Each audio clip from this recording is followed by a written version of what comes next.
بسم الله شارع الأحكام مع حمده عبده في كلام ثم الصلاة والسلام سرمدا على نبي قد أتانا بالهدى وعلى آله وصحبه الكرام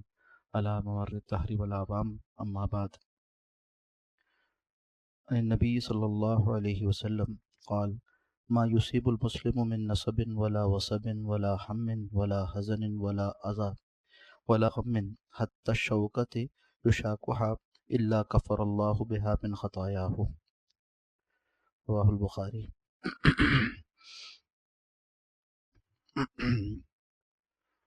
رب اشرح لي صدري ويسر لي امري واحلل عقدة من لساني يفقهوا قولي. اللهم ارنا الحق حقا وارزقنا اتباعه وارنا الباطل باطلا وارزقنا اجتنابه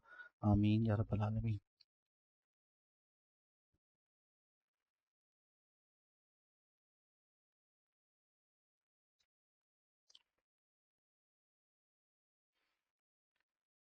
معاشرت کے باب میں جو مطالعہ ہمارا جاری تھا اس میں گھر کی زندگی میں ہم سمجھتے ہیں کہ دو افراد مثال کے طور پر میاں اور بیوی یا اس کے علاوہ اور جو فریق ہیں گھر کے افراد ہیں، اگر کہیں نزاع پیش آتا ہے، کوئی تکلیف، کوئی مشکل، کوئی پریشانی، کوئی مصیبت، تو اس میں خیال یہ ہوتا ہے کہ یہ جو دو آپس میں الجھ بیٹھے ہیں انہی کا یہ کیا دھرا ہے، جبکہ ایک ایسا فریق بھی ہے جو نظر نہیں آتا، اور قرآن حکیم نے بارہا اس کی طرف متوجہ کیا اور بتایا کہ اصل میں تمہارے لیے اذیتوں کا سامان اس کی طرف سے ہوتا ہے، یہ تمہارا دشمن ہے، وہ شیطان ہے، اور شیطان کی طرف توجہ نہیں ہوتی، اور جب شیطان کی طرف توجہ نہیں ہوتی تو ساری تینوں کا رخ سامنے والے کی طرف ہو جاتا ہے، جبکہ قرآن حکیم بتاتا ہے کہ اکثر مسائل کی جڑ اس میں وسوسہ شیطانی کا عمل دخل ہوتا ہے۔ اس میں ایک بڑا نفسیاتی سہارا بھی ہے، اگر ہمیں معلوم ہو کہ یہ سب کچھ فلاں کا، یعنی جس کو ہم مخالف سمجھے بیٹھے ہیں، دشمن سمجھے بیٹھے ہیں، اس کا کیا دھرا نہیں ہے، بلکہ یہ بھی ایک انسان ہے میری طرح، جیسے میں بھی شیطان کے اغوا میں، شیطان کے وسوسے میں آ جاتا ہوں، ایسے ہی سامنے والا بھی آ سکتا ہے، اور اگر کوئی تلخ بات یا کوئی غلط رویہ دیکھنے کو ملا ہے تو اس کا سبب وہ اغوائے شیطانی، وہ وسوسہ شیطانی اور شیطان کی طرف سے بہکانا ہے۔ تو پھر انسان کا جو غصہ ہے اور اس کا جو رد عمل ہے اس میں اعتدال آ جاتا ہے، اسے معلوم ہو جاتا ہے کہ یہ اصل میں اعلی کار بنا، اصل میں تو کارستانی کسی اور کی۔ تو اسے گھر کی زندگی میں بھی بہت اہمیت حاصل ہے، گھر کی زندگی میں بھی اس بات کو ہمیں اپنے سامنے رکھنا چاہیے۔ جیسے سورہ یوسف میں حضرت یوسف علیہ السلام کی زبانی یہ بات کہلوائی گئی کہ جب حضرت یوسف اور ان کے بھائیوں میں جو نزاع پیدا ہوا اور جو بھائیوں نے شیطانی اعمال کیے، اس کے بعد جب معاملہ رفع دفع ہوا اور واپس جب جمع ہوئے تو اس میں حضرت یوسف علیہ السلام کیا فرماتے ہیں کہ من بعد ما نزغ الشیطان بینی و بین اخوتی، بعد اس کے کہ جو شیطان نے نزع ڈال دیا تھا یا دشمنی پیدا کر دی تھی میرے اور میرے بھائیوں کے مابین۔ تو شیطان کی طرف سے، یعنی اس کو شیطان کی طرف منسوب کرنا، یہ اس بات کی علامت ہے، اس میں تلقین ہے ہمارے لیے کہ جب بھی کہیں کوئی جھگڑا پیش آئے اور غلط رویے کا سامنا ہو تو ہم سارے کا سارا قصوروار اس آدمی کو نہ ٹھہرا دیں جس سے وہ صادر ہو رہا ہے، بلکہ یہ جان رکھیں کہ وہ بھی ہماری طرح کا ایک انسان ہے اور وہ بھی شیطان سے محفوظ نہیں ہے، جس طرح میں محفوظ نہیں، میں بھی بعض اوقات شیطان کے ورغلانے میں آ کر غلط بات کہہ دیتا ہوں اور غلط رویہ اختیار کر لیتا ہوں، ایسے ہی سامنے والا بھی کر لیتا ہے۔ تو میں چاہتا ہوں کہ اس شیطانی اغوا پر اور شیطانی وسوسے پر مجھے بھی معاف کیا جائے اللہ کی طرف سے، اور جو غلطی دوسروں کے حقوق میں ہوئی ہے وہ سامنے والے بھی معاف کریں، اسی طرح سے اگر سامنے والے کی طرف سے ہو تو میں بھی معاف کرنے والا ہو جاؤں۔ کہا کہ اللہ تعالیٰ اور اس کے رسول صلی اللہ علیہ وسلم کو میاں بیوی کے جھگڑے اور آپس میں قطع تعلق سے کتنی نفرت ہے، اور شیطان کو میاں بیوی کے درمیان جدائی کرانا کس قدر محبوب ہے، یہ سمجھنے کے لیے درج ذیل احادیث کا مطالعہ کیجیے۔ حضور اکرم صلی اللہ علیہ وسلم ایک حدیث میں ارشاد فرماتے ہیں کہ ابلیس اپنا تخت حکومت پانی یعنی سمندر پر رکھتا ہے، پھر وہاں سے اپنی فوجوں کو روانہ کرتا ہے تاکہ لوگوں کو فتنہ اور گمراہی میں مبتلا کرے۔ اس کی فوجوں میں ابلیس کا سب سے بڑا مقرب وہ ہے جو سب سے بڑا فتنہ انداز ہو۔ ان میں سے ایک واپس آ کر کہتا ہے کہ میں نے فلاں فتنے پیدا کیے۔ ابلیس اس کے جواب میں کہتا ہے کہ تو نے کچھ نہیں کیا۔ حضرت صلی اللہ علیہ وسلم فرماتے ہیں کہ پھر ان میں سے ایک آتا ہے یعنی ابلیس کے چیلوں میں سے، اور آ کر کہتا ہے کہ میں نے بندوں کو گمراہ کرنا شروع کیا اس وقت تک کہ اس شخص کا پیچھا نہیں چھوڑا جب تک کہ اس کے اور اس کی بیوی کے درمیان جدائی نہ ڈلوا دی، حتیٰ فرقت بینہ و بین امرأتہ، یہاں تک کہ اس کے اور اس کی بیوی کے مابین جدائی نہ ڈلوا دی۔ فیدنی ہی، تو کیا کرتا ہے شیطان، اس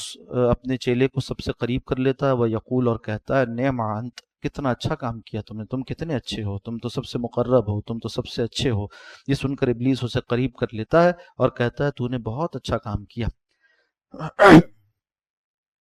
لہٰذا شوہر کو ہر حال میں یہ بات اپنے ذہن میں بٹھانی ہوگی کہ میں کسی بھی حال میں اور کسی بھی موقع پر شیطان کے بہکاوے میں نہ آ جاؤں، یا شیطان نما انسانوں کے بہکاوے میں نہ آ جاؤں۔ یہ بھی معلوم ہوتا ہے قرآن حکیم سے کہ شیطان کے ایجنٹ انسانوں میں سے بھی ہیں اور شیاطین میں سے، جنوں میں سے بھی ہیں، کہ من الجنت والناس، جو اس کے وسوسہ انداز ہیں، جو اس کے کارندے ہیں، وہ جنات میں سے بھی ہیں اور انسانوں میں سے بھی ہیں۔ تو بعض افراد بھی یہ کام کرتے ہیں کہ وہ، اور ہر خاندان میں ایسے لوگ موجود ہوتے ہیں، ہر معاشرے میں اور ہر سماج میں ایسے لوگ موجود ہوتے ہیں جن کا برا رد عمل، برا رویہ اور طریقہ یہ ہوتا ہے، ان کا طرز عمل یہ ہوتا ہے کہ وہ گھروں میں فساد ڈلوائیں۔ ایسے لوگوں کو انسان پہچان جائے اور جان رکھے کہ یہ شیطانی ایجنڈے کو پورا کرنے والے ہیں، ان سے اپنے گھر کو بھی بچائے، اپنی خوشیوں کو بھی بچائے، اپنی کہیے کہ اچھی زندگی کو بھی ان سے محفوظ رکھے۔ اور اس کا ایک طریقہ یہ بھی ہے، اکثر اس کا سبب جو ہے وہ حسد کرنے والے بنتے ہیں۔ اوپر تشریف ہے کیا سہولت؟ اوپر تشریف، اس کا اکثر سبب حسد کرنے والے بنتے ہیں، اور قرآن حکیم یہ بتاتا ہے کہ اس کا ایک علاج یہ بھی ہے، یعنی یہ سبب ایک یہ بھی ہوتا ہے کہ جہاں حاسد اپنے طور پہ حسد کرتا ہے، سامنے والے کو اس کا نقصان ہو رہا ہوتا ہے۔ من شر حاسد اذا حسد، حالانکہ اس نے کچھ نہیں کیا، اس نے اپنے طور پہ حسد کیا، مگر جس سے حسد کیا گیا، جو محسود تھا، اس کو نقصان ہو گیا، یہ شر تو پہنچ رہا ہے۔ تو ایک عجیب و غریب صورت ہے، اس لیے اس کا طریقہ یہ ہے کہ جس کو اللہ نے کوئی نعمت دے رکھی ہے، اور قاعدہ یہ ہے کہ کل ذی نعمت محسود، ہر نعمت والا اس سے حسد کیا جا رہا ہوتا، ہر نعمت والا اس سے حسد کیا جا رہا ہوتا۔ اب نعمتیں مختلف طریقوں کی ہیں، کہیں جو ہے وہ ایک آسودہ گھر کی زندگی، یعنی اچھی معاشرت اگر کسی کو اللہ نے فراہم کر دی ہے، اور استہ بستہ گھر ہے، میاں بیوی کے مابین تعلقات خوشگوار ہیں، اولاد کی اچھی پرورش ہو رہی ہے، تو یہ بھی ایک ایسی نعمت ہے جو حسد کیے جانے کے قابل ہے۔ چنانچہ حاسدین اس پر حسد کرتے ہیں۔ یہ بھی ضروری نہیں کہ جس سے جو حسد کر رہا ہے وہ ارادتاً ایسا کرے، تو بعض اوقات اس کا یعنی بغیر ارادے کے بھی اس کے دل میں ایسے حاسدانہ خیالات کا پیدا ہونا وہ سامنے والے کے لیے مضر ہو جاتا ہے۔ تو علاج کیا ہے اس کا کہ اپنی ایسی نعمتوں کو ایسے افراد سے چھپانا چاہیے، یا ان کے سامنے چھپانا ممکن نہ ہو تو کم از کم اس کا اور زیادہ کھولنا نہیں چاہیے، اور زیادہ اظہار نہیں کرنا چاہیے، اور زیادہ واضح نہیں کرنا چاہیے، جہاں اس بات کا اندیشہ ہو کہ سامنے والے کی نظر لگ جائے گی یا وہ حسد میں مبتلا ہو جائے گا۔ اس میں اور نیت یہ کرنی چاہیے کہ میری وجہ سے وہ حسد کر گناہ گار ہو تو اس کے گناہ کا سبب میں بن جاؤں گا، اور مخلوق کو گناہ سے بچانا بھی ایک ثواب کا کام ہے، تاکہ کسی اور کے بارے میں نفرت کے احساسات اور جذبات پیدا نہ ہوں۔ بعض اوقات تو اس کو خود نہیں پتہ وہ حسد کر رہا ہے، بعض اوقات اس کے اختیار میں نہیں ہے، تو میں اس کے لیے عرضہ نہ بنوں، آزمائش نہ بنوں، میں اس کے لیے فتنہ نہ بنوں، بلکہ اپنے ایسے امور کو جس پر حسد کیا جاتا ہے، ایسی نعمتوں کو جن پر حسد کیا جاتا ہے، یا جہاں امکان ہے کہ کوئی حسد میں مبتلا ہو جائے گا، وہاں سے اسے بچا کر رکھوں، چھپا کر رکھوں، اخفاء میں رکھوں۔ چھپانے میں بڑی عافیت ہے۔ تو یہ خیال کرے کہ وہ چاہے انسانوں میں سے ہوں، چاہے وہ جنات میں سے ہوں، جو شر پھیلانے والے ہیں، ان سے میں اپنے آپ کو، اپنے گھر والوں کو، اپنی معاشرت کو محفوظ رکھنے کا اہتمام کروں۔ کہا کہ یہ شیطان نما انسانوں کے بہکاوے میں آ کر اپنے گھر کو آگ لگانے والا، شیطان کو خوش کرنے والا، اللہ اور اس کے رسول کو ناراض کرنے والا ہرگز ہرگز نہیں بنوں گا، بلکہ اللہ اور اس کے رسول صلی اللہ علیہ وسلم کی اطاعت کرنے والا، شیطان کی مخالفت کرنے والا، اور اپنے گھر کو خوشیوں کا گہوارہ بنانے والا بنوں گا۔ آگے فرماتے ہیں مولانا کہ بیوی کے ساتھ ہمدردی سے پیش آئیں۔ ہمدردی یہ بڑا اہم لفظ ہے، اور اس میں معاشرت کا بہت سا سامان موجود ہے۔ معاشرت کی بنیاد اسی معاونت پر، اسی ہمدردی پر، اسی مودت پر اور اسی رحمت پر رکھی گئی ہے۔ جب دل میں ہمدردی کے جذبات ہوں گے، ہمدردی کا مطلب کیا ہے کہ سامنے والے کو کسی تکلیف میں دیکھ کر آپ اسے محسوس کریں، اس کے ازالے کی جتنی کوشش کر سکتے ہیں وہ کریں، اور اس کو راحت پہنچانے کا جو سامان کر سکتے ہیں وہ کر لیں۔ یہ ہمدردی کا وہ مفہوم ہے جو ہمارے ذہنوں میں ہونا چاہیے، اور اس کو عربی زبان میں رفق سے تعبیر کرتے ہیں۔ رفق کیا ہے کہ ایک انسان دوسرے کی پریشانی کو محسوس کرتا ہے نرم دلی کی وجہ سے، اور حدیث میں آیا وَمَن يُحْرِمُ الرِّفْقَ فَقَدْ يُحْرِمُ الْخَيْرَ كُلَّهُ، جو شخص دل کی نرمی سے محروم کر دیا گیا وہ کل کے کل خیر سے محروم کر دیا گیا۔ اللہ ہم سب کی حفاظت فرمائے۔ بندہ مومن جو ہے وہ معلوف کرنے والا، ہمدردی کرنے والا اور لوگوں سے مانوس ہو جانے والا ہوتا ہے۔ مانوس کر ایک حدیث میں مفہوم واقع ہوا کہ دوسروں کو بھی مانوس کرتا ہے، معلوف کرتا ہے، الفت پیدا ہو جاتی ہے، انسیت پیدا ہو جاتی ہے۔ تو بندہ مومن کی صفات ہے۔ جو کٹھور دل، سخت دل اور جو ہے وہ بے رحم اور لوگوں سے غیر متعلق رہنے والا آدمی ہونا، اس کے اندر ایمان کے، اس کا مطلب یہ ثمرات ابھی پیدا نہیں ہوئے۔ ایمان کی یہ جو ثمرات ہیں، نرم دلی ہے، رافت ہے، رحمت ہے، شفقت ہے، ہمدردی ہے، یہ بڑے اعلیٰ پھل ہیں جو ایمان کے درخت پر لگتے ہیں۔ یہ اخلاق عالیہ کے وہ ثمرات ہیں جو اللہ ہم سب کو عطا فرمائے، مانگنا چاہیے۔ تو اس کی ہمدردی، اس رفق کا اور اس ہمدردی کا پہلا مدار وہ گھر کی زندگی ہے، وہاں پر بھی اس کا اظہار ہونا چاہیے۔ ہم ہمدردی کر کر دوسروں کو خیر بانٹتے پھریں باہر گھر سے، اور گھر کی زندگی وہ اس سے خالی ہو تو نقصان کی بات ہے۔ گھر کی زندگی میں سب سے پہلے اس کا اظہار ہونا چاہیے، اور اس ہمدردی کے وہ اسباب جو حقیقی پائے جاتے ہیں ان کو ہم بروئے کار لائیں۔ سوچیں کہ ایک خاتون وہ اپنا گھر بار چھوڑ کر، اللہ نے تمدن کی ترتیب بنائی ہے تو وہ آ گئی اور اپنے ماں باپ کو چھوڑ کر، اپنے بھائی بہنوں کو چھوڑ کر وہ آپ کے گھر میں آ رہی، اب وہ آپ کے رحم و کرم پر ہے، تو اس کے ساتھ کیا رویہ ہونا چاہیے؟ ایک شریف النفس آدمی وہ کس طرح کا رویہ اختیار کرے گا؟ پھر وہ آپ کے بچوں کی پرورش کے لیے اپنے آپ کو تھکائے، آپ کے گھر کی دیکھ بھال کے لیے، اور اسی طرح سے آپ کی زندگی کے بہت سے وہ امور جو نامکمل رہتے ہیں بغیر اس جوڑے کے، بغیر اس ازدواجی تعلق کے، ان سب کی تکمیل کا وہ سامان ہے۔ تو پھر کس قدر ایک ہمدردی کا جذبہ ہونا چاہیے، ایک کہیے رفق کا جذبہ، دل کی نرمی اس کے ساتھ ہونی چاہیے، نہ کہ دشمنی، مخالفت اور کھینچتان اور یعنی ایک طرح کا میدان جنگ بنا ہوا ہو گھر، اور ایک طرف ایک کھینچتا ہو، دوسری طرف دوسرا کھینچتا ہو۔ اس کے بالمقابل اچھے جذبات کو پروان چڑھائیں۔ کہا کہ ازدواجی زندگی کو پائیدار اور مضبوط بنانے کے لیے ہمدردی کا جذبہ پیدا کرنا بہت ضروری ہے۔ شوہر کے دل میں بیوی کے لیے اس قدر ہمدردی ہو کہ اس کے دکھوں کو، اس کی تکلیف کو اپنے دکھ اور اپنی تکلیف سمجھے۔ بیوی جو کہ دنیا کے تعلقات کو چھوڑ کر اپنا سب کچھ شوہر پر قربان کر دیتی ہے، اور ان قربانیوں کے صلے میں وہ اپنے شوہر کی راہیں تکتی رہتی ہے، اور شوہر صاحب ہیں کہ بیوی کی طرف نظر التفات ہی نہ کریں، تو ایسے شوہر اپنی زندگی کو خود تباہ و برباد کر لیتے ہیں۔ اکثر یہ دیکھا گیا ہے کہ بیوی کے خلوص و ایثار کو حقارت کی نگاہ سے دیکھا جاتا، اس کو انگریزی تعبیر میں کہتے ہیں نا فار گرانٹیڈ، یعنی یہ سمجھ لینا کہ بس اس کو تو ایسا ہونا ہی چاہیے تھا۔ تو اب جو ایک کہ یہ بدلے میں اچھا رویہ ہونا چاہیے وہ نہیں پیدا ہوتا۔ توقعات اپنی طرف سے بہت زیادہ بنا لی، بھئی یہ بیوی ہے تو یہ سب کچھ کرے گی، نتیجتاً کوئی شکر گزاری کا جذبہ، کوئی ہمدردی کا جذبہ، کوئی جو ہے وہ جواب میں اچھا رویہ رکھنا، اس کا جذبہ پیدا ہی نہیں ہوتا۔ تو یہ نہ سوچے انسان، بلکہ یہ سوچے کہ اگر یہ تو ایک اللہ کی نعمت ہے کہ اللہ نے اس کو ایسا بنا دیا، اگر یہ ایسی نہ ہوتی تو کتنی مجیرن ہو جاتی زندگی۔ تو اس سے کیا ہوگا کہ ایک جذبہ شکر گزاری کا پیدا ہوگا۔ بیوی جو کہ اکثر دیکھا گیا ہے کہ بیوی کے خلوص و ایثار کو حقارت کی نگاہ سے دیکھا جاتا ہے، یعنی اس کو سمجھا جاتا ہے کہ یہ اس کی مجبوری ہے، مجبوری نہ سمجھا جائے۔ اور مجبور سے مجبور مخلوق بھی جب وہ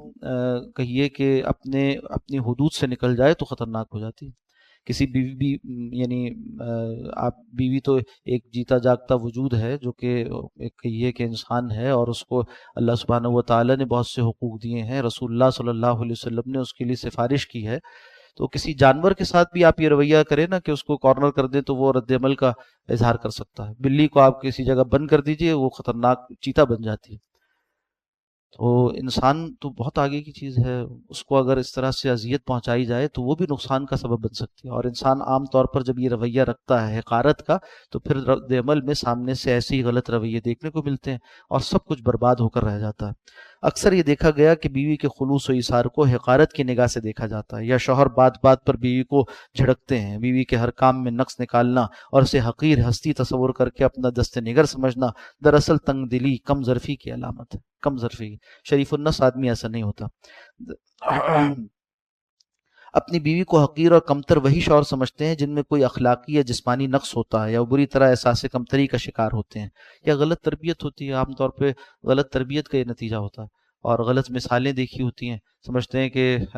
اس طرح حاوی رہنا اور اس طرح سے جو ہے وہ دبا کر رکھنا یہ کوئی مردانگی کی علامت ہے، اور یہ شاید کوئی ہمارے معاشرے میں عزت کی نگاہ سے دیکھے جانے کے لیے ضروری ہے۔ تو اس طرح کے غلط تصورات ہیں، غلط تربیت ہے، جس کا یہ نتیجہ نکلتا ہے، جس سے معاشرت خراب ہوتی ہے۔ ہمیں چاہیے کہ علاقائی اثرات سے، خاندانی تصورات سے، برادری کے خیالات سے نکل کر اپنے لیے اسوہ بنائیں رسول اکرم صلی اللہ علیہ وسلم کی بابرکت زندگی۔ آپ کی نورانی زندگی ہمارے لیے اسوہ ہے۔ اگر کہیں کوئی بات ایسی ہو ہمارے خاندان میں خدا نخواستہ، ہمارے معاشرے میں خدا نخواستہ، ہمارے سماج اور برادری میں رائج ہے، جو نبی اکرم صلی اللہ علیہ وسلم کے اعلیٰ اخلاق سے ٹکراتی ہے، تو وہ قابل ترک ہے۔ آباء و اجداد کے وہ طریقے، رسم و رواج قابل ترک ہیں جو شریعت سے ٹکراتے ہوں۔ ایسے شوہروں کو سوچنا چاہیے کہ ان کی بیوی ان کی شریک حیات اور دکھ سکھ کی ساتھی ہے، چاہے وہ کیسی ہی ہو۔ یعنی ہو سکتا ہے کہ بیوی کی شکل و صورت میں کوئی نقص یا خرابی ہو، لیکن یاد رہے ہر عورت کا دل موم کی طرح نرم اور شیشے کی طرح شفاف ہوتا ہے۔ بیوی زندگی کے تفکرات میں ایک چارہ گر کی طرح شوہر کے ساتھ دے سکتی ہے، لیکن افسوس کچھ شوہر اس ترقی یافتہ دور میں بھی اپنی بیوی کے مزاج کو سمجھ نہیں پاتے۔ گھر کے کام کاج میں عورتوں کو بعض مخصوص قسم کی پریشانیوں اور مایوس کن رویوں کا سامنا ہوتا ہے۔ اس بوجھ میں شوہر کو یکساں طور پر ہاتھ بٹانا چاہیے۔ ایک ماں جو اپنے بچوں سے دل و جان سے وابستہ ہوتی ہے، بعض اوقات وہ دل برداشتہ ہو جاتی ہے۔ چھوٹے بچے اس کے لیے بڑی تکلیف اور الجھن کا سبب ہوتے ہیں۔ سال کے 365 دن ان کی دیکھ بھال کرنی پڑتی ہے۔ بچے بہت شور و غل مچاتے ہیں، آپس میں لڑتے بھڑتے ہیں، طرح طرح کی شرارتیں کرتے ہیں، کبھی اپنے کپڑے بھگو لیتے ہیں، کبھی فرنیچر کو کھرچ کر ان پر نشان ڈال دیتے ہیں، کبھی توڑ پھوڑ کرتے ہیں۔ یعنی یہ باتیں حقیقی زندگی سے متعلق ہیں اور ان کو دیکھنا چاہیے کہ واقعی ایسا ہے۔ تو کبھی توڑ پھوڑ کرتے ہیں، لیکن ماں ان سب چیزوں کو برداشت کرتی ہے۔ اس کے باوجود اگر شوہر چھوٹی چھوٹی باتوں پر بیوی کو ذلیل کرے اور اس کے ساتھ ہمدردی کا سلوک نہ کرے تو وہ انتہائی دل برداشتہ ہو جاتی ہے۔ شوہر کو چاہیے کہ وقتاً فوقتاً بیوی کی خوب رعایت کرے، کیونکہ اس نے شوہر کے لیے اپنے ماں باپ کو تنہا چھوڑا، سارے خاندان کو چھوڑا۔ اب ان نئے رشتوں، نئے نعتوں میں اس کی نظر صرف شوہر ہی پر ہے۔ جو کچھ ہے اس کے لیے ایک شوہر ہی کا دم ہے۔ ہمدردی کا تقاضا ہے کہ ایسے وفادار کو کسی قسم کی تکلیف نہ دی جائے، اور جو کچھ اس سے بدتمیزی اور بے ادبی ہو جائے اس کو اس کا ناز سمجھا جائے، کیونکہ جس کی سمجھ کم ہے، اس بات کے کرنے کے سلیقے سے اتنی واقفیت نہیں، اسے بات کرنے کے سلیقے سے اتنی واقفیت نہیں، جس کی وجہ سے اس کی گفتگو کا انداز ایسا ہوتا ہے جس سے شوہر کو تکلیف پہنچتی ہے۔ مگر اس بدتمیزی کی حقیقت ناز ہے۔ آخر وہ شوہر کے سوا کس پر ناز کرے؟ ایک شوہر ہی تو ہے کہ جس کے سامنے وہ اپنی تکلیف بیان کرتی ہے، اس سے شکوہ شکایت کرتی ہے، اور اس سب کے باوجود وہ شوہر سے اپنے حق میں رعایت کی بھرپور امید بھی رکھتی ہے۔ اچھا، اب دیکھیے ہوتا کیا ہے کہ جب دین کا خیال آتا ہے اور کوئی دنیا کے ماحول سے نکل کر ایک دم دین کی طرف آئے، تو وہ چاہتا ہے کہ بس ایک لمحے میں سب کچھ درست ہو جائے، اور جیسے اس نے اپنے آپ کو تبدیل کیا، اب وہ چاہتا ہے کہ بیوی بھی ویسے ایک دم تبدیل ہو جائے، اور یکدم کچھ نہیں ہوا کرتا۔ خود اپنے اوپر بھی غور کرے تو اس کو بھی اللہ نے جو توفیق ہدایت کی بخشی، اور جہاں سے وہ جہاں آیا اس میں کافی وقت لگا تھا، اور کوئی اس کے سر پر ڈنڈا لے کر نہیں کھڑا تھا، بلکہ آہستہ آہستہ اس کو اسلام کے محاسن، اسلام کے جو کی تعلیمات ہیں اس کی معرفت ہوئی، اس نے کچھ تعلیم حاصل کی، کسی نیک صحبت میں جڑا، اس ماحول کا اثر ہوا، آہستہ آہستہ اب برگوبار آئے کہ یہ خود بھی نیک بننا چاہتا ہے، اور بہت سی چیزیں برائی اس نے چھوڑ دی، نکال دی اپنی زندگی سے، اور اچھائی کو اختیار کر لیا۔ اب وہ چاہتا ہے کہ سامنے والا ایک دم سے تبدیل ہو جائے۔ یہ نہیں ہو سکتا بھائی، ایسا نہیں ہوتا۔ اور جب توقع یہ کی گئی اور اس پر سامنے والا پورا نہ اترے تو ایک رد عمل پیدا ہوتا اور اس سے فساد پیدا ہو جاتا۔ کرنے کا کام کیا ہے کہ ان معیارات کو وہاں تھوڑا ہلکا رکھا جائے، آہستہ آہستہ بہتری کی کوشش کی جائے، آہستہ آہستہ اصلاح کی کوشش کی جائے، اور جس طریقے سے اللہ نے آپ کو ہدایت سے نوازا اس طریقے پر چلانے کی کوشش کی جائے، انشاءاللہ فائدہ ہو جائے گا۔ پھر اس کے باوجود بھی بعض چیزیں ایسی ہیں ان میں اگر آپ چاہیں گے کہ وہ ختم ہو جائیں تو وہ نہیں ہو سکتی۔ مثال کے طور پہ غیبت کا مسئلہ ہے، بہت سے حضرات یہ بات لکھتے بھی ہیں خطوط میں، اور جو ہے وہ کہتے بھی ہیں کہ بھئی ہم غیبت سے بچتے ہیں باہر تو، مگر گھر میں عورتیں جو ہیں وہ غیبت کرتی ہیں، اس سے بچ نہیں پاتے۔ تو حقیقت یہ ہے کہ کچھ تو اس میں یعنی ضروری ہے کہ اس کو ختم کیا جائے یا کم سے کم کیا جائے، مگر اس میں ایک پہلو دوسرا بھی پایا جاتا، وہ یہ ہے کہ وہ اپنے پریشانیوں کا اظہار کر رہی ہوتی ہیں۔ اگر آپ اس کو غیبت کی شرعی تعبیر پر، تعریف پر پرکھ کر دیکھیں گے تو آپ کے لیے پریشانی بنے گی، اور بعض باتیں ایسی ہوتی ہیں کہ اس کو فوراً ختم نہیں کیا جا سکتا، تو ایک کان سے سنیں دوسرے کان سے نکال دیں۔ اب اگر آپ نے یہ کہا میں غیبت نہیں سنوں گا، اور نتیجہ یہ نکلے گا کہ وہ بھرتا رہے گا، کہیں بھرتا رہے گا، اور آپ کے لیے اور بڑے، یعنی غیبت کا ایک گناہ اور ایک نقصان ہے، دوسری طرف اس سے بڑا کوئی گناہ اور نقصان پیدا کر دے، تو اب یہ چھوٹی برائی ہے اپنی جگہ، اس چھوٹی برائی کو کچھ گوارا کرنا پڑے گا یہاں تک کہ اس سے بڑی برائی کا دفعہ کیا جائے۔ یہ بھی شریعت کا قاعدہ ہے، چھوٹی برائی کو بعض اوقات گوارا کیا جاتا ہے کسی بڑی برائی سے بچنے کے لیے۔ تو اپنے آپ کو کچھ عرصے کے لیے، یہاں تک کہ خود یہ احساس، دینی شعور پیدا ہو جائے سامنے والے میں کہ غیبت ایک گناہ ہے، اور چاہے وہ آپ کے والدین کی غیبت ہو، چاہے وہ آپ کے خاندان کے کسی اور فرد کی غیبت ہو، چاہے کہ اس کو ختم کرنا ہے، مگر اس کا شعور بیدار کر کر، اس کا احساس اجاگر کر کے کروانا ہے۔ اگر آپ نے کوئی جوابندی سے کام لینے کی کوشش کی کہ جیسے کوئی بٹن ہے بند کر دیا جائے، تو ہوگا یہ کہ بڑی برائی وجود میں آ جائے گی۔ کچھ دن ایسا کریں کہ سامنے والے کو بولنے سے نہیں روک سکتے تو اپنے آپ کو سننے سے روک لیں، اور وہ کیسے ہے کہ بعض باتیں کان میں پڑتی ہیں مگر انسان اس کو یعنی قبول نہیں کرتا، تو میں سننا نہ چاہوں تو کوئی کچھ بولتا رہے، میں اس کو یعنی نظر انداز کر سکتا ہوں، اس کی کچھ مشق کر لے آدمی تو کچھ گزارا ہو جائے گا یعنی ایک کان سے سنے دوسرے کان سے نکال دے، یہ عملی بات ہے، یعنی اس کے بغیر معاشرت میں نقصان جگہ جگہ ہو رہا ہوتا، لوگ پریشانیوں کا شکار ہوتے ہیں۔ جھگڑے کا سبب کیا ہوا؟ بس آج سے غیبت نہیں ہوگی، تو اب یہ جو آپ نے مارشل لائی آرڈر جاری کر دیا گھر میں، ایک دم سے اس پر سارے عامل ہو جائے، ممکن نہیں ہے۔ اور یہاں اس ایک، اب یہ حکم نہیں، اب میں تو شریعت نافذ کر رہا ہوں جناب گھر میں، جذبہ یہ ہے، اور سامنے والا مان نہیں رہا، تو وہاں بات تو یہاں شریعت کی چلی تھی، اس سے آگے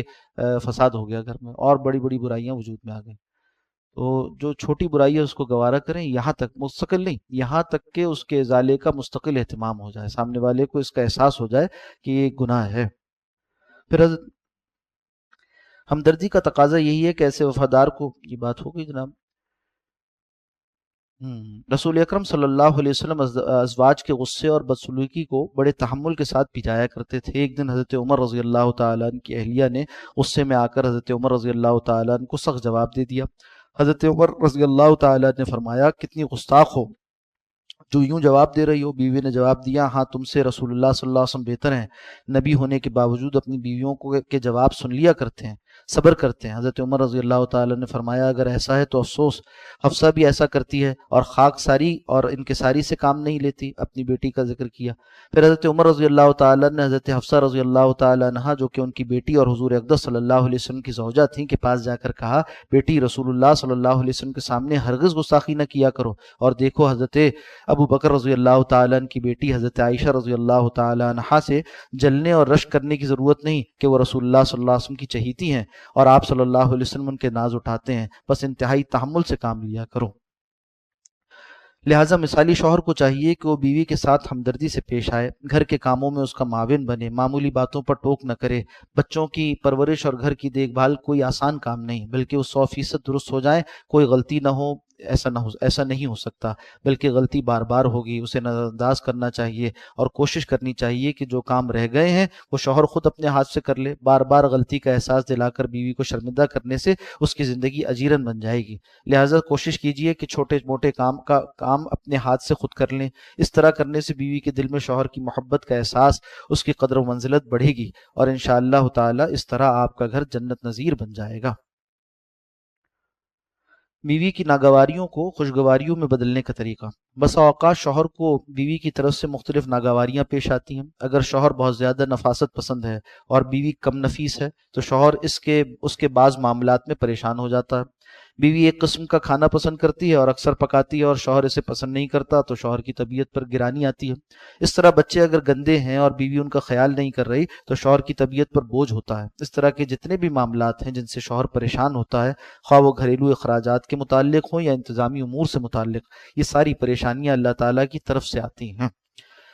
جس کا مقصد شوہر کے لیے ایک بلند درجہ مقرر کرنا ہوتا ہے۔ اس کا رتبہ اللہ تعالیٰ بڑھانا چاہتے ہیں تو اسے ہر طرح کی پریشانیوں مبتلا کر دیتے ہیں۔ ایک حدیث میں رسول اللہ صلی اللہ علیہ وسلم کا ارشاد ہے کہ اللہ تعالیٰ کے ہاں ایک شخص کے لیے ایک بلند درجہ مقرر ہوتا ہے، اللہ تعالیٰ کے ہاں ایک شخص کے لیے ایک بلند درجہ مقرر ہوتا ہے، لیکن وہ اپنے عمل کے ذریعے اس درجے تک نہیں پہنچ سکتا۔ تو اللہ تعالیٰ اس کو ایسی چیزوں مثلاً بیماریوں پریشانیوں وغیرہ میں مبتلا کرتے ہیں جو اس سے ناگوار ہوتی ہیں، یہاں تک کہ وہ ان ناگواریوں کے ذریعے اس درجے تک پہنچ جاتا ہے، یعنی ان کو برداشت کر کر ان پر صبر کا رویہ اختیار کر کر وہ اس درجے مقصود تک بلند درجے تک یعنی جنت کے اس درجے کا وہ مستحق بن جاتا ہے۔ ایک دوسری حدیث میں رسول اللہ صلی اللہ علیہ وسلم نے ارشاد فرمایا کہ ما یصیب المسلم من نصب ولا وصب ولا ہم ولا حزن ولا عزا ولا غم حتی شوکت یشاقها الا کفر اللہ بها من خطایاہ۔ مسلمان جب بھی کسی تھکاوٹ بیماری رنج فکر ملال تکلیف و غم میں دوچار ہوتا ہے، یہاں تک کہ اگر اسے کوئی کانٹا بھی چبھتا ہے تو اللہ تعالیٰ اس کی وجہ سے اس کے گناہوں کو بخش دیتے ہیں، معاف فرما دیتے ہیں۔ بس اوقات یوں بھی ہوتا ہے کہ شوہر بیوی بچوں کی فکر میں پھنس کر یوں سوچنے لگتا ہے کہ کاش میں شادی ہی نہ کرتا تاکہ یہ الجھن تو نہ ہوتی، تو فرماتے کاش میرے بچے ہی نہ ہوتے کہ ان کے کھانے پینے تعلیم تربیت وغیرہ کی پریشانی ہی نہ ہوتی۔ ایسے موقعوں پر شوہر کو ان چیزوں پر صبر کرنا چاہیے۔ رسول اللہ صلی اللہ علیہ وسلم کی حدیث کو ذہن میں رکھنا چاحیے کہ آپ صلی اللہ علیہ وسلم کا فرمان ہے کہ اللہ تعالیٰ کے بعض ایمان والے بندے اور ایمان والی بندیاں اللہ تعالیٰ کی طرف سے مصائب و حوادث پر صبر کرتے ہیں، کبھی ان پر جان کبھی ان پر اولاد کبھی ان پر مال کی وجہ سے مصائب آتے ہیں، یہاں تک کہ وہ مرنے کے بعد اللہ تعالیٰ سے اس حالت میں ملاقات کرتے ہیں کہ ان کے اوپر ایک گناہ بھی باقی نہیں ہوتا، کہ ان پر ایک گناہ بھی باقی نہیں ہوتا۔ لہٰذا جب کبھی شوہر کو بیوی کی طرف سے کسی ناگواری کا سامنا کرنا پڑے تو وہ اس ناگواری پر صبر کرے، اسے برداشت کرے اور ان مذکورہ 3 فضائل کو یاد کرے اور سوچے، اور بیوی کے لیے دعا بھی کرتا رہے۔ یعنی یہ فضائل کیا ہیں؟ صبر کے فضائل، ان کو یاد کرے انشاءاللہ تعالی۔ 3 فضائل کون سے ہوئے بھائی؟ دہرا لیجئے۔ ایک بات ہوئی تھی اس روایت حدیث کی جس میں اس بات کا ذکر آیا کہ ایک بلند مرتبہ اللہ طے کرتے ہیں یا بندہ مانگ بیٹھتا ہے اللہ سے۔ ایک حدیث میں یوں تعبیر کیا گیا کہ بعض اوقات انسان اللہ سے کسی ایسے بلند مرتبے کا سوال کر لیتا ہے جس کے موافق اس کے اعمال نہیں ہوتے، اللہ اس کو وہ عطا فرما دیتے ہیں مرتبہ کہ صحیح آخرت کا یہ مرتبہ اس کو ملے گا۔ تو اب اس کو اعمال تو اس کے موافق نہیں ہے، تو دنیا میں ایسی مشکلات جسمانی ہوں ذہنی ہوں مالی ہوں ازدواجی ہوں، ایسی مشکلات سے دوچار کرتے ہیں، ایسی پریشانیوں سے کچھ محرومیاں ہیں کچھ اور چیزیں ہیں جس سے دوچار کر دیتے ہیں، جس پر صبر کرتا ہے بندہ، اور اس صبر کی بدولت وہ جو بلند مرتبہ آخرت کا ہے وہ اسے عطا فرما دیتے ہیں۔ تو بھائی اگر دنیا ہی میں ہم میزانیہ پورا کر لیں نا، یہاں کا جمع خرچ پورا یہاں چاہیں تو کبھی یہ دنیا کا میزانیہ ہمیں عدل پر مبنی نظر نہیں آئے گا۔ دنیا کے میزانیے کو جب تک آخرت کے ساتھ نہ جوڑیں تو اس وقت تک یہ شیٹ بیلنس کی ہی نہیں جا سکتی، یہ حساب کتاب چکتا ہوتا ہی نہیں جب تک آخرت نہ جوڑ لی جائے اس کے ساتھ۔ یہاں بھی یہ معاملات ایسی ہیں جس میں آخرت کو جوڑ کر پھر یہ نتیجہ نکلتا ہے کہ ہاں میں خسارے میں نہیں رہا اگر صبر کرتا رہا، ورنہ دنیا میں صبر کر کر کیا ملے گا؟ فائدہ تو نہیں ہو رہا۔ ہاں آخرت میں فائدہ ضرور ہے۔ دوسری فضیلت کیا تھی کہ اللہ سبحانہ جو بھی تکلیف پہنچتی ہے اللہ اس سے اس کے گناہ معاف فرما دیتے ہیں۔ تیسری فضیلت کیا تھی کہ یہ فرمایا حدیث میں کہ مومن کو جو بھی بلا پریشانی آتی ہے اس کے مال اولاد گھر والوں کے بارے میں اس کے نفس کے بارے میں، تو اس سے کیا ہوتا ہے کہ اس کی خطائیں اللہ دور فرماتے ہیں، یہاں تک کہ جب اللہ سے ملے گا تو کوئی گناہ اس پر باقی نہیں ہوگا۔ یہ 3 فضائل یاد کریں۔ اچھا یہ فضائل ہمیں معلوم ہے مگر یہ گھر کے مسائل میں ہم اس کو متعلق نہیں کرتے، ہم سمجھتے ہیں یہاں تو میری چلنی چاہیے بس، اور باہر یہ کچھ مصیبت آ جائے تو کہتے ہیں ہاں صحیح ہے اس پہ صبر کریں گے اور اجر ملے گا۔ بھائی گھر پہ بھی صبر کرنے پہ اجر ملے گا، یہ فضائل وہاں سے بھی جڑے ہوئے ہیں۔ لہٰذا جب کبھی شوہر کو بیوی کی طرف سے کسی ناگواری کا سامنا کرنا پڑے تو وہ اس ناگواری پر صبر کرے، اسے برداشت کرے اور ان مذکورہ 3 فضائل کو یاد کرے اور انہیں سوچے اور بیوی کے لیے دعا بھی کرتا رہے۔ انشاءاللہ تعالی اس طرح کرنے سے آہستہ آہستہ بیوی کی ناگوار عادتیں ختم ہو جائیں گی۔ یعنی اللہ سبحانہ و تعالی قادر ہے کسی کے دل کو بدل دینے، کسی کے مزاج کو بدل دینے، کسی کے رویے کو بدل دینے۔ ہم یہ والا چینل استعمال کر لیں، ایک یہ ہے کہ ہم ڈنڈا ہاتھ میں لے لیں اور جو ہے وہ مطالبات کی ایک فہرست پکڑا دیں، یہ شاید کارگر نہیں ہے۔ جیسا فرمایا نا کہ اسے ٹیڑھی پسلی سے پیدا کیا گیا، اگر تم اسے سیدھا کرنے کی کوشش کرو گے تو توڑ ڈالو گے۔ دوسرا چینل یہ ہے، ایک ذریعہ وہ تھا راستہ جو کارگر نہیں ہے، دوسرا کارگر ذریعہ یہ ہے کہ اللہ میاں کی طاقتوں کو ہم درمیان میں لائیں، اس سے مانگیں کہ اللہ میں نے صبر کیا تیرے لیے، اللہ آپ کے لیے میں نے صبر کیا، آپ یہ نتیجہ مجھے دنیا میں بھی دکھا کر اصلاح فرما کر میری آنکھوں کو ٹھنڈا کر دیجئے۔ اللہ سے مانگیں، اللہ تعالیٰ قادر ہیں، وہ کر سکتے ہیں۔ تو جو کارگر ذریعہ اسے اختیار کرے، فساد نہ کرے آدمی۔ آہستہ آہستہ بیوی کی ناگواریاں خوشگواریوں میں تبدیل ہوتی چلے جائیں گی۔ روکتے ہیں۔ اللہ سبحانہ و تعالی ہم سب کو عمل کی توفیق عطا فرمائے اور اصلاح احوال کی توفیق عطا فرمائے۔ بعض ساتھیوں کی طرف سے بات آئی کہ شوہر کے لیے تو بہت باتیں ہو رہی ہیں، خواتین کی اصلاح سے متعلق بات نہیں ہوئی، تو پہلے مثالی شوہر پڑھ لیتے ہیں، پھر انشاءاللہ مثالی بیوی کا مطالعہ کر لیں گے، تو دونوں باتیں آ جائیں گی انشاءاللہ سامنے۔ استغفار کی تسبیح پڑھ لیں۔ استغفر اللہ ربی من کل ذنب واتوب الیہ۔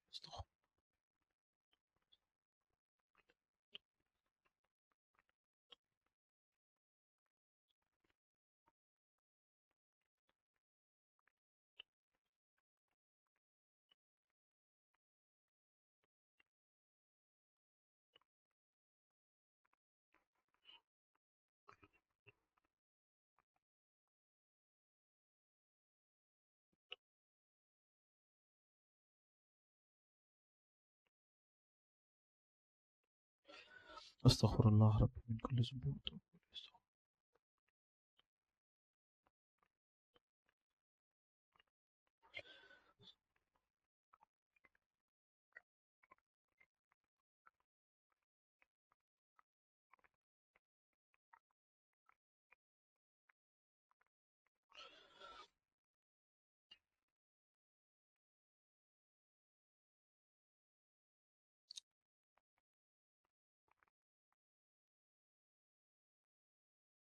استغفار کا حال یہ ہے، استغفار کی تسبیح پڑھتے ہوئے یہ نیت کریں کہ اب تک جتنے گناہ ہوئے، جانتے بوجھتے ہوئے، انجانے میں، پوشیدہ یا مجمع میں، ارادتاً ہوئے یا بغیر ارادے کے ہوئے، چھوٹے ہوئے بڑے ہوئے، ان سب پر ہم اللہ سے استغفار کرتے ہیں، مغفرت طلب کرتے ہیں، اللہ میں معاف فرما دے۔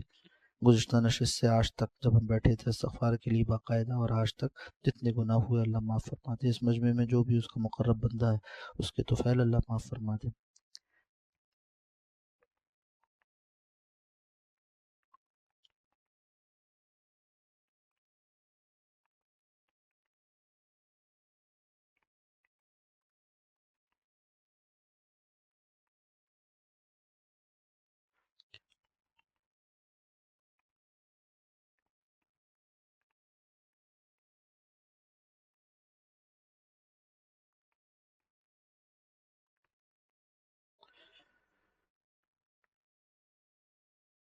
یہ خیال باندھیں کہ استغفار پڑھنے سے ہمارے دلوں پر جو داغ تھے وہ دھل گئے، اور دل جو ہے وہ آئینے کی طرح صاف ہو گیا۔ اللہ قادر ہیں اس پر، اور اللہ سے ہمارا تعلق حسن ظن پر ہونا چاہیے۔ انا عند ظن عبدی بھی، میں اپنے بندوں کے ساتھ اس کے گمان کے موافق معاملہ کرتا ہوں۔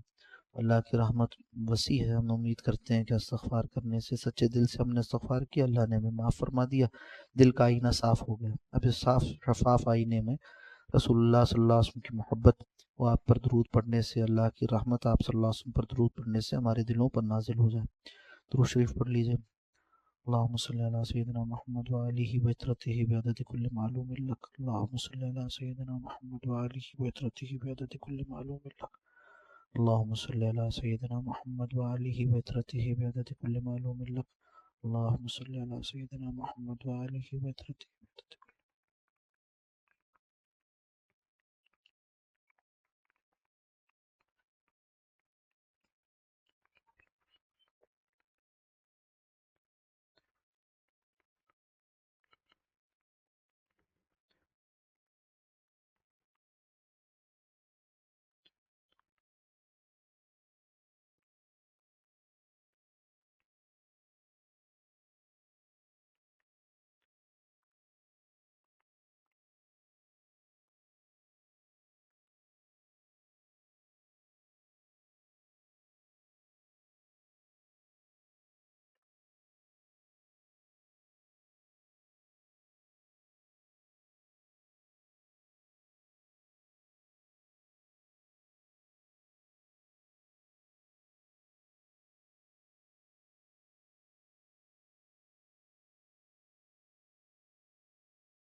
شاہ ولی اللہ دہلوی رحمۃ اللہ علیہ فرماتے ہیں کہ ہمیں جو کچھ بھی عطا ہوا، بلکہ فرماتے ہیں کہ ہمارے والد کہا کرتے تھے شاہ عبدالرحیم صاحب رحمۃ اللہ علیہ، کہ ہمیں جو کچھ بھی عطا ہوا وہ درود شریف کے وسیلے سے عطا ہوا۔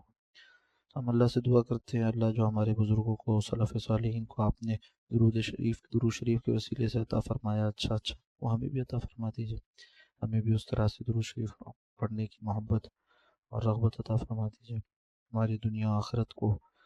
کامیاب کرنے کا ایسے وسیلہ بنا دیجیے۔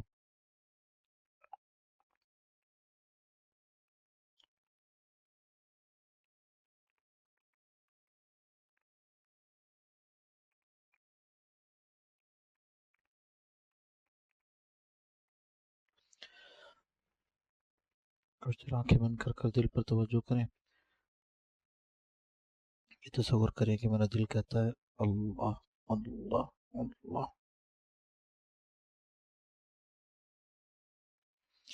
زبان کو تالو سے لگا لیں، آنکھیں بند کرنے اور دل اللہ کی طرف متوجہ کریں۔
الحمد لله الذي هدانا لهذا وما كنا لنهتدي لولا أن هدانا الله ربنا لا تزغ قلوبنا بعد إذ هديتنا وهب لنا من لدنك رحمة إنك أنت الوهاب اللهم اقسم لنا من خشيتك ما تحول به بيننا وبين معصيتك ومن طاعتك ما تبلغنا به جنتك ومن اليقين ما تحول علينا مصائب الدنيا متعنا بأسمائنا وقواتنا ما أحييتنا اللهم لا تجعل الدنيا أكبر همنا ولا مبلغ علمنا ولا غاية رغبتنا اللهم لا تسلط علينا من لا يخافك ولا يرحمنا اللهم وفقنا اللهم وفقنا اللهم وفقنا لما تحب وترضى اللهم وفقنا لما تحب وترضى من القول والفعل والنية فصلى الله على النبي الأمي وعلى آله وأصحابه أجمعين آمين يا رب العالمين۔